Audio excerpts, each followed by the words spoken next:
minutos pasan de las 10 de la mañana, vamos a darle la bienvenida con muchísimo gusto al senador de la República, Amin Nifuri. Ha comenzado una nueva legislatura con la presencia del presidente de la calle Pou, cuyo discurso está siendo analizado por distintos analistas, más allá de los halagos de los integrantes de la coalición de gobierno, las críticas del Frente Amplio. Bueno, hay también analistas que evalúan las palabras utilizadas por el propio la calle Pou, el famoso dato mata relato, y lo que esto va a significar además para el resto del año, ¿no? ¿Por qué me refiero a esto? Porque ahora se instaló también la pregunta de cómo se va a dar esa reducción del IAS y del IRPF, por ejemplo, también. Lo recibo con mucho gusto el senador Amin Nifuri. ¿Cómo andas, Amin? Buen día, bienvenido. Buen día, ¿cómo estás, Cecilia? Un gusto y un saludo, como siempre, a toda la audiencia. Y bueno, arrancando sí el año, yo creo que primero y fundamental resaltar la presencia del presidente, dando un mensaje presente, dando un mensaje en el Parlamento, en la Asamblea General, más allá de, bueno, después iremos hablando, si querés, en el correr de la nota del discurso de anuncios, y bueno, sí, y de ese dato, no dijo precisamente mata relato, sino dato no relato. Ajá. Que fue comentado, y que creo que hasta dijeron que 4 veces nombrado, en este caso por el presidente en este discurso ante la Asamblea General, que hay que celebrar, y que bueno, cada uno después tendrá sus matices, pero está bueno que tengamos esa linda gimnasia de que un presidente de la República, ante los electos por la gente democráticamente, venga al órgano máximo de la democracia, como lo es el Palacio Legislativo, a dar su mensaje de arranque de año. Dentro de de los dichos del presidente, y ya nos vamos a meter en esa frase también, hay quienes señalan que estuvo plagado de muchísimos números que por allí a la gente de a pie no los logra entender, no logra captarlos, por decirlo de alguna manera, más allá de que también fue un discurso bastante extenso, por decirlo de alguna forma. Pero bueno, analistas precisamente en ciencias políticas destacaron que quizás uno de los errores de la calle Pou fue manejar demasiado número, que puede entreverar un poco a la gente y no llegarle. ¿Lo visualizás a eso, Amin? A ver, yo creo que lo que se trata de hacer en un mensaje de estas características es contar algo de lo sucedido el año anterior, y mucho de lo que se piensa hacer en este año. Claramente que en un mensaje donde habló cartera ministerio por ministerio, sin duda que al hablar ministerio por ministerio de algunas situaciones puntuales también de la coyuntura del país, sin duda que lleva un tiempo. Fue un discurso de aproximadamente, no tengo bien la hora exacta, pero fue en el orden de 1 hora. En un discurso de 1 hora, ni que hablar que se van a manejar muchos datos y mucha información, que hay que seguirlo atentamente. Más, nosotros mismos estando allí presentes, después empezamos un poco a desmenuzarlo, llegando uno a su casa, empieza a ir tratando de ir punto por punto de las cosas más importantes que tenemos nosotros, dijo el presidente. Pero sí, a ver, pero hay cosas que digo que están buenas, y que son bien entendibles, que bajaron en materia de seguridad, las rapiñas, los hurtos y el abigeato respecto al 2019. No se comparó ni siquiera al 2020, porque se decía que bueno, en el 2020 que empezó la pandemia, y que entonces como se redujo un poco la movilidad en otras partes del mundo, que es hasta discutible. Bueno, se comparó al 2019, y ahí fue uno de los momentos en que el propio presidente dijo dato, no relato. Las cifras en materia de seguridad bajaron en forma importante, y eso tiene que ver, y ahí también el propio presidente lo dijo, con tres puntos bien importantes. Uno, el equipamiento y el despliegue territorial. Yo creo que eso es bien importante, porque lo hemos vivido nosotros aquí en el departamento de Canelones. En estos 2 años de gobierno hemos estado en varios puntos del departamento de Canelones donde se han abierto nuevamente destacamentos o se han inaugurado nuevamente centros que se habían abandonado, y que eso es bien importante. Es el despliegue territorial, que hay un cambio importante, que recuerdo anteriormente las comisarías o subcomisarías en los pueblos más alejados se abandonaron diciendo no, porque en una comisaría o una subcomisaría tenemos que tener personal, y es mejor tener el personal dando vueltas en los patrulleros. Bueno, resulta que el despliegue territorial fue bien importante. Después también en esto, y por eso también se habló mucho en materia de seguridad, el respaldo a la policía, y ese respaldo a la policía viene en muchos de estos artículos que el 27 de marzo se quieren derogar, con la ley de urgente consideración, en el cual se le da un respaldo legal importante a la policía. Y bueno, y eso es una de las cifras donde el presidente habló de datos, no relatos, y creo que fue bien entendible. Y bueno, y después yo acá tengo bastante el tema de la descentralización de los servicios de salud. Yo creo que es algo bien importante, que se ha descentralizado todo lo que tiene que ver con la salud. Estaba muy centralizado en Montevideo, y en este tiempo la salud se ha descentralizado, y claro ejemplo de ello lo vivimos en el departamento de Canelones también, en tener un CTI público en el departamento que hacía tantos años que veníamos reclamando, y por suerte hoy es una realidad. 53 ambulancias nuevas distribuidas en todo el interior del país, en su mayoría, eso es bien importante, la gran mayoría de ellas ambulancias especializadas. La modificación de programas del Ministerio de Desarrollo Social, bien importante, cuando a veces se habla del desmantelamiento de programas del Ministerio de Desarrollo Social, nada de eso hay. Lo que sí hay es que se están midiendo los distintos programas, se están mejorando muchos de ellos, porque se entiende que no estaban dando en base a la inversión los resultados que tenían que dar. Se está impulsando, por ejemplo, ahora el plan Acceso, que era algo parecido al Uruguay Trabaja, que se hizo en su momento, y en donde los beneficiarios antes ganaban en el orden de 11.000 y ahora van a ganar 18.000, pero es de acceso laboral.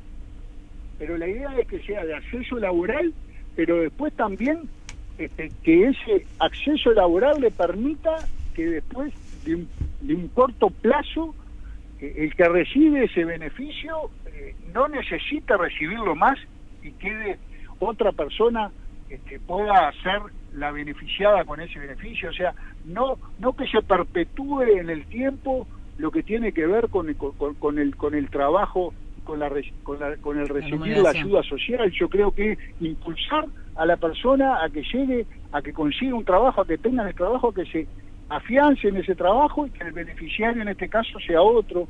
Eso creo que es parte importante de la política de desarrollo social.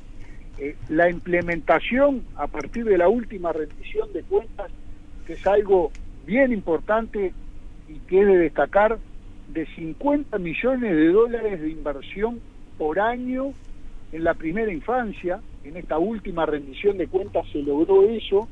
¿Para qué? Para una enorme cantidad de centros CAIF que se instalen nuevos, y también con lo que tiene que ver con los bonos crianza. Yo creo que es fundamental el apoyo a la primera infancia, a los niños de 0 a 3 años, y ahí hay una fuerte inversión, ya te digo, 50 millones por año para llevar adelante la creación, y ahí fue un momento de aplauso cerrado, la creación de una ciudad universitaria, que es en este caso ya el propio presidente lo manifestó, del nombre de Jorge Larrañaga, porque fue uno de los impulsores de hace mucho tiempo de una ciudad universitaria para los jóvenes que vienen a estudiar del interior y que bueno, que puedan acceder y que puedan estar en esa ciudad universitaria, la concreción del Hospital del Cerro, una promesa electoral que creo que era de sentido común, que es bien importante para esa zona del departamento de Montevideo y que se va a terminar de concretar. A ver, bien. El compromiso. Mencionaste dos cosas y quiero, dentro de las que mencionaste el tema de seguridad y educación, y por estas horas ha habido una movida muy importante y una preocupación muy importante, en este caso en Empalme Olmos, por estos dos aspectos. Por un lado, continúan denunciando que se presentó en su momento, se les entregó un móvil policial, se reconoció que no podían tener un solo efectivo, y a los pocos meses no solo le sacaron el móvil policial, sino que sigue siendo solo un efectivo que no puede salir de la subcomisaría y que tiene la computadora rota. Es decir, no puede ni levantar las denuncias. Acá se habla también de esa famosa palabra de desmantelamiento, de haber posado para la foto, de haber dado un número que después entra en la estadística, pero que después por la vía de los hechos la gente se queda sin el servicio. Y a eso se suma que hace algunas horas les comunicaron, por ejemplo, que no se va a formar un grupo en la escuela 114, es decir, que se va a unificar dos y va a haber en un solo salón aproximadamente 40 gurises.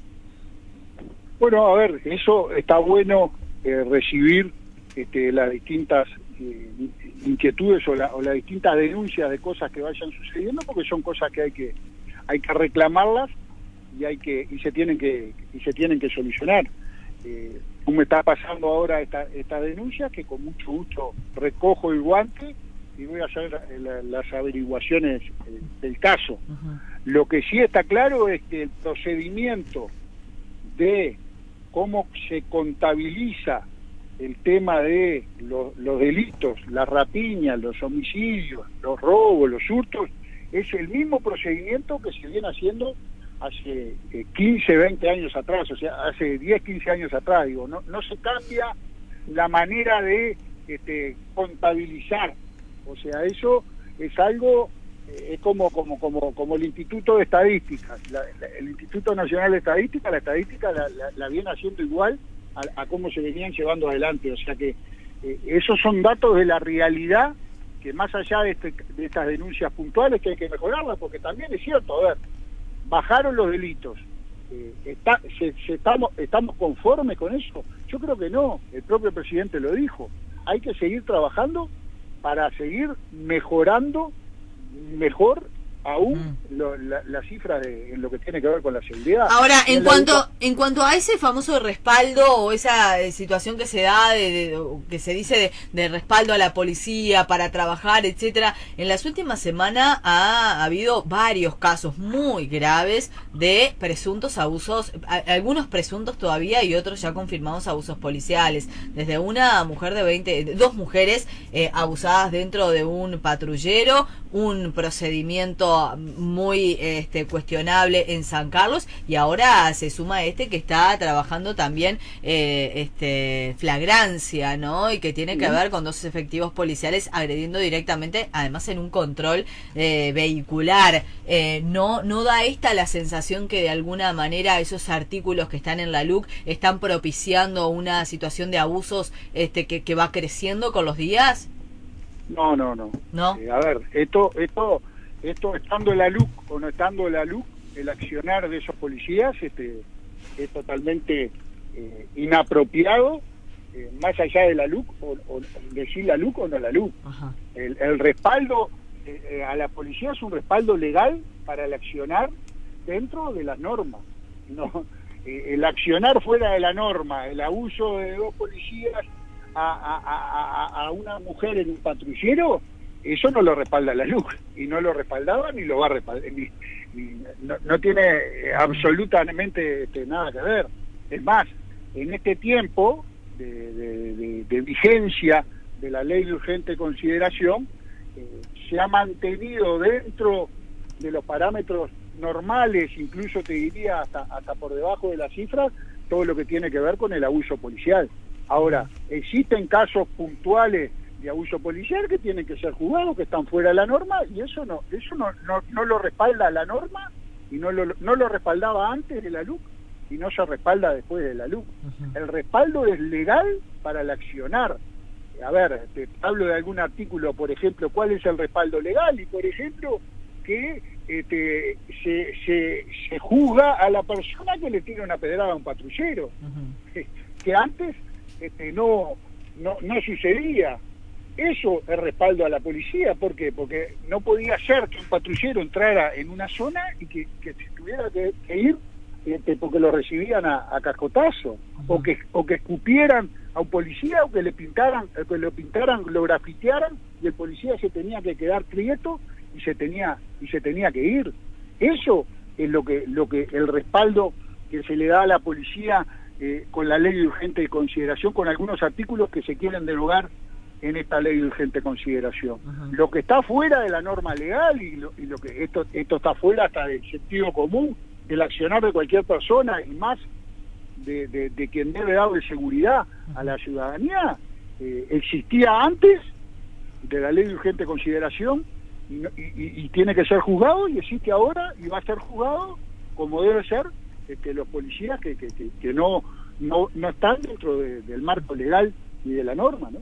Bien, sabes que el otro día el presidente de FANCAP estuvo aquí en contacto con la gente y se refería al artículo 235 de la ley de urgente consideración, haciendo referencia obviamente al nuevo aumento en el precio de los combustibles, en la nueva fórmula de cálculo, que es defendida desde el gobierno como una postura de transparencia, etcétera, pero hablaba Gerardo de la posibilidad que tiene el gobierno de absorber algunos gastos para no trasladarlos permanentemente a la gente, y que este artículo 235 era perjudicial porque de alguna manera avalaba que el Poder Ejecutivo siguiera con esta cuestión de que todos los meses se utilizara muy frecuentemente el consejo de la URSEA y también el precio de paridad de importación. Señalaba que si se elimina ese artículo que está dentro de los 135, de alguna manera el gobierno va a estar obligado a utilizar otro método de cálculo y no todos los meses estar aumentando un poquito. A ver, primero y fundamental, lo primero que hay que decir es que estos artículos en la ley de urgente consideración salieron por unanimidad del Parlamento. Lo votó la coalición de gobierno primero y lo votó el Frente Amplio también. Eso es primero y fundamental para aclarar de estos artículos que a veces parece que no se dicen. ¿Qué hace estos artículos? Estos artículos lo que hacen es transparentar el precio final del combustible acá en el Uruguay. Es lo único que hace. ¿Qué no permite este artículo transparentando el precio de paridad de importación? Lo que no permite es algo que se hizo anteriormente durante los gobiernos del Frente Amplio, que ahora no se va a poder hacer porque está transparentado el precio final del precio de paridad de importación y el precio final que le quedaría de los combustibles a la gente. ¿Qué pasó anteriormente? El combustible en su momento bajó, y en el gobierno, ¿saben lo que se hicieron? Subieron. Eso no va a pasar. Acá lo que se hace es, se transparenta un mecanismo. Claro, lo que pasa es que ahora es fácil. Cuando el precio del barril de petróleo estaba a un precio y aumentó, y lamentablemente ahora también con esta inestabilidad que tiene que ver con la guerra, también ha aumentado, y acá lo que se hace es se transparenta ese procedimiento. Después el gobierno evalúa en base a la transparencia de lo que la gente va a saber cuánto es el precio final, evalúa el costo, el aumento del combustible, o la rebaja del combustible, que nunca sucedió, y ojalá que nos tocara lo que tocó anteriormente, que bajó mucho el combustible. Acá se va a tener que bajar, no se va a poder hacer lo que se hizo antes, y el Frente Amplio lo votó y se está transparentando ese mecanismo. Después está dentro de la política, que van a decir que aumentó por la luz. No aumentó por la luz. Vayan a cualquier parte del mundo, el aumento que ha habido en todo el mundo del combustible, y Uruguay lamentablemente, como no es productor de petróleo, también lamentablemente tenemos que aumentar. A nosotros nos gusta aumentar los combustibles, claro que no. Y es más, se ha, en base a la buena administración de ANCAP, se ha contado con espalda económica para no tener que trasladar también ese precio de paridad de importación directamente a los precios del combustible.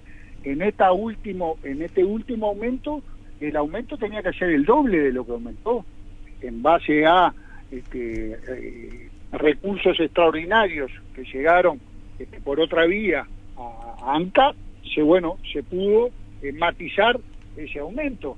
Pero aparte ahí se le cayó hasta el propio discurso que decía, no, están aguantando hasta el 27, hasta el referéndum, y después va a haber un aumento. No, acá se transparentó el mecanismo, y eso es lo que se vota en estos artículos que salieron, repito, por unanimidad del Parlamento. El propio Frente Amplio lo votó, y bueno, y después ni que hablar, que yo creo que los sindicatos le fueron diciendo, y no nos olvidemos de tiempo atrás, un 2 de enero, recuerdo haber estado en el Parlamento, de que tuvimos que recapitalizar ANCAP y todos los uruguayos, un 2 de enero con 800 millones de dólares por la mala administración pasada en este tiempo. Y después también hay una cuenta que está bien interesante, que yo después te la voy a pasar, de los números, cómo daba el precio del barril en dólares y cuántos pesos costaba un dólar en cada momento y cuánto daba ese precio final. Y estuvo mucho más caro años atrás el combustible que lo que está ahora, en base al precio del petróleo y al precio del dólar hoy. Es bastante entreverado, vamos a decir, pero hay una cuenta bien sencilla que es fácilmente comparable, y por eso el mecanismo de transparencia, de que la ciudadanía sepa a cuánto queda el precio de paridad de importación, es bien importante, y eso es lo que se calcula en esos artículos de la ley de urgente consideración. Te consulto como referente político del departamento de Canelones, como líder político, más allá de que ahora, bueno, sos senador a nivel nacional, por un tema que se ha planteado por alcaldes de absolutamente todos los partidos, Frente Amplio y Partido Nacional, aquí en contacto con la gente. Y hablando de la descentralización y estas nuevas funciones que tienen los municipios, señalando que han tenido que diversificar sus funciones, muchos no tienen funcionarios, la mayoría no ha recibido los insumos ni siquiera técnicos como impresoras, etcétera, para realizar la tarea. Han tenido que hacer inversiones para contar con espacios para la celebración de los casamientos, etcétera, y ni siquiera se está cumpliendo con un compromiso que se había asumido, que la tasa que se pagaba por esos servicios quedara para los gobiernos locales. Aparentemente ya han habido planteos puntuales, nos decían varios alcaldes, pero ¿en qué quedó esto, Amin, si estás en conocimiento, y por qué no está quedando para los gobiernos locales lo que se recauda por estas tasas? Y bueno, yo creo que eso es un proceso que se está dando, como todo proceso que van surgiendo a partir de que se van dando los hechos. Van surgiendo los distintos inconvenientes, y a partir de que van surgiendo se tienen que ir corrigiendo. Si se cobra una tasa, claramente yo creo que esa tasa, porque la tasa siempre no es un impuesto, sino que es la contraprestación, claro, de un servicio. Si ese servicio lo empiezan a dar desde los municipios, como lo están dando, desde las alcaldías o desde la propia intendencia, porque también no nos olvidemos que también se ha visto el tema de los casamientos, también a los intendentes llevar adelante algunos. Bueno, ahí se tiene que implementar a ver cómo se cobra esa tasa y cómo le llega al que realmente realiza esa contraprestación. Yo creo que a partir de que se van dando y se van realizando y van ocurriendo los hechos, y ahí se va viendo lo que se necesita, yo creo que ahí se va a ir corrigiendo desde el gobierno nacional, desde la OPP, que trabaja en todo lo que tiene que ver con la descentralización, con la llegada de los recursos a los distintos municipios. Se está trabajando de una forma muy activa, se ha mejorado y se van a mejorar los recursos que llegan a los municipios, y bueno, y este es uno de los detalles a corregir. Se está trabajando, también se está trabajando en algo que entendemos que se dio buenos resultados, y se está viendo a ver cómo si se continúa, que es con los jornales solidarios, que fue una buena medida desde el gobierno nacional y que impactó directamente en las intendencias y en los municipios, creo que de forma muy positiva.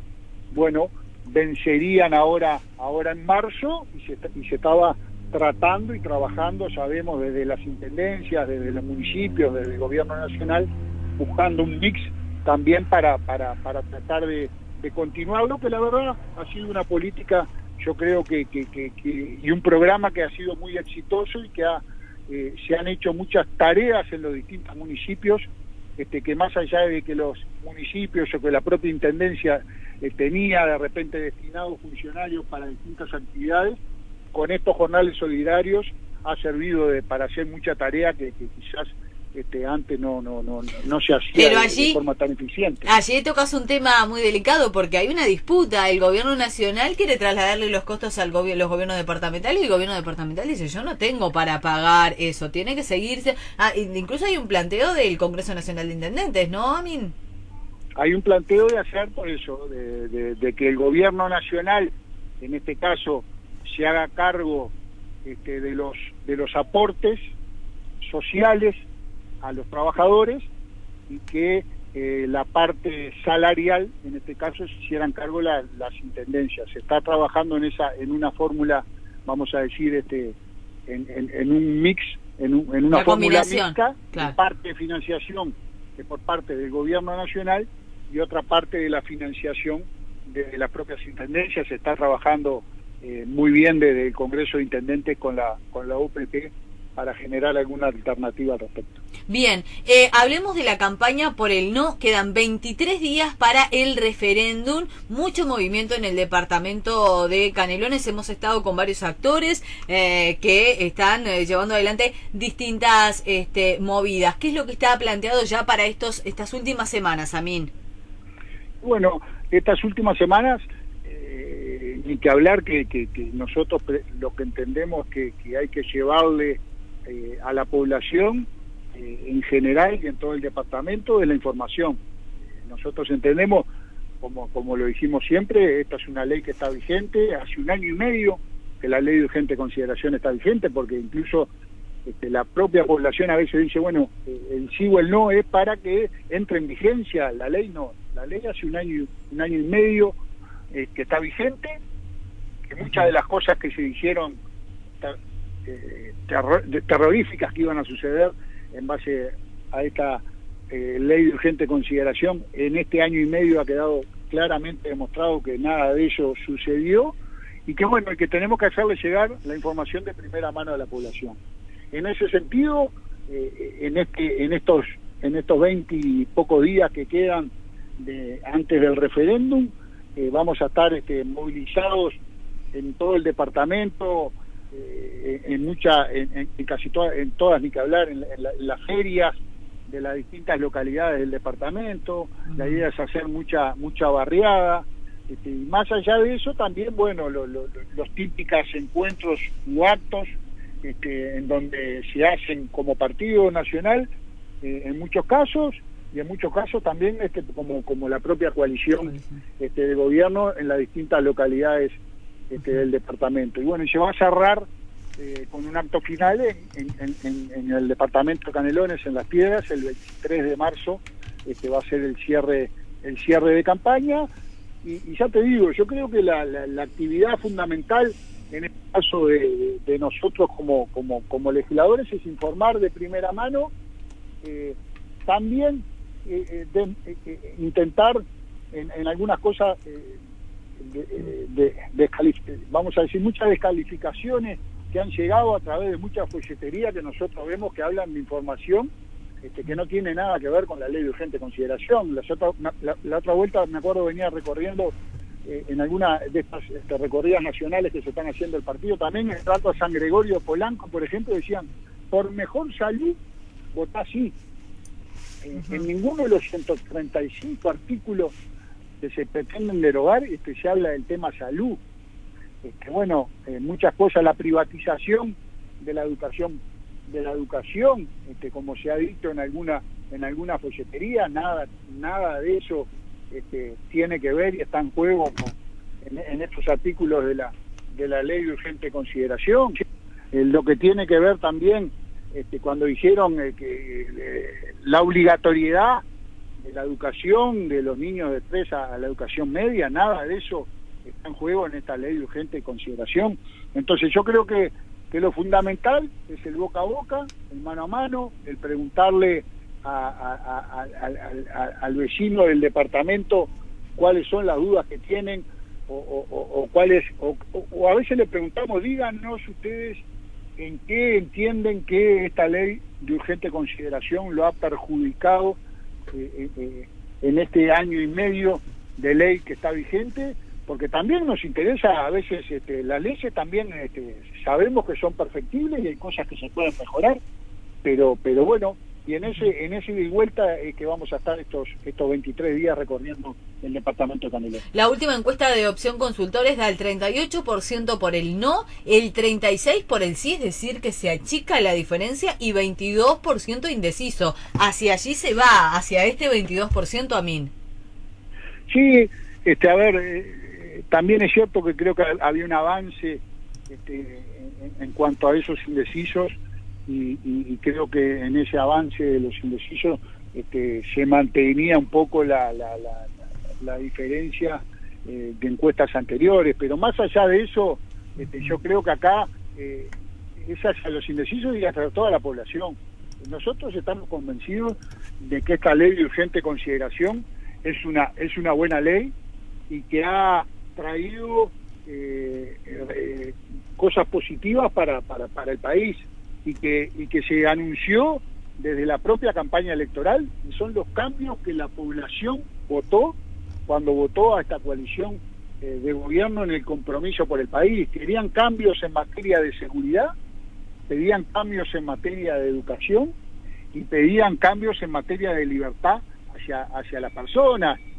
Bueno, después no quiero entrar en el artículo por artículo, pero la famosa portabilidad numérica, que la persona sea dueña del número del teléfono en el cual y no la empresa. Recuerdo lo que decían antes de que entrara en vigencia esta portabilidad numérica, que queríamos desmantelar Antel, que le íbamos a fundir, y bueno, y entró en vigencia la portabilidad numérica, y el único que ha ganado clientes en este tiempo ha sido Antel. Ocurrió totalmente lo contrario, nada de ese desmantelamiento sucedió, y le estamos dando libertad en esa identidad digital que tiene la persona de ser dueña de su número de teléfono, que lo están llamando también para bajar los costos de las distintas empresas, y lo que hizo es mejorar el servicio, mejorar los precios y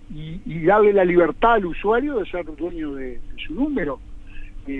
Hay un artículo bien sensible que a veces, y nos gustaría después que nos explicaran los que quieren derogar esta ley de urgente consideración, que si se derogan los 135 artículos, no se derogan unos sí y otros no, que tiene que ver con las adopciones, que ha servido para mejorar y para tener este año cifra récord de adopciones, y para agilizar el trámite en lo que tiene que ver con las adopciones, y que se pretende derogar. A mí me gustaría escuchar a los que la pretenden derogar cuál es el inconveniente por el que entienden que deben derogar esos artículos, cuando la propia realidad en los hechos ha marcado que se ha logrado en este tiempo cifra récord de adopciones, que también, y siendo cuidadosos, tenemos que tener mucho cuidado, pero son cosas muy sensibles que afectan directamente a las personas más vulnerables, y que han dado buenos resultados.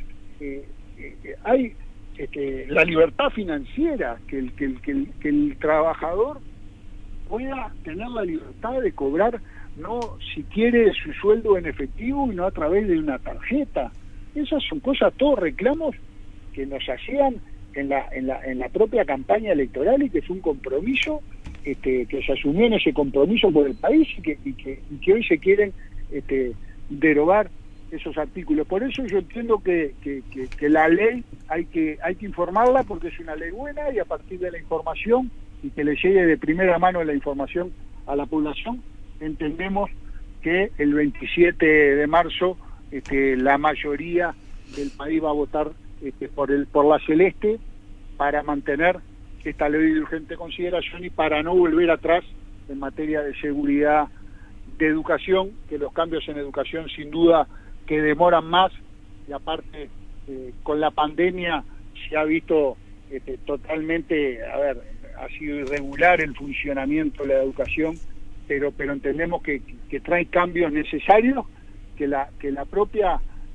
gente y que el propio sentido común, uno que es hincha y hijo de la educación pública, queremos que funcione de mejor manera y que no estaba funcionando de la mejor manera, dicho por los propios presidentes. Yo me acuerdo el presidente Mujica cuando asumió educación, y alguna entrevista hace algún tiempo atrás en la cual le preguntaron qué le hubiese gustado poder hacer que no hizo, y claramente decía que no pudo llevar adelante los cambios en la educación que hubiese que se pretendían. Y bueno, en la educación hay que buscar los cambios, hay que realizarlos, y bueno, y después la ciudadanía juzgará en su tiempo electoral también si esos cambios dieron los resultados que la gente esperaba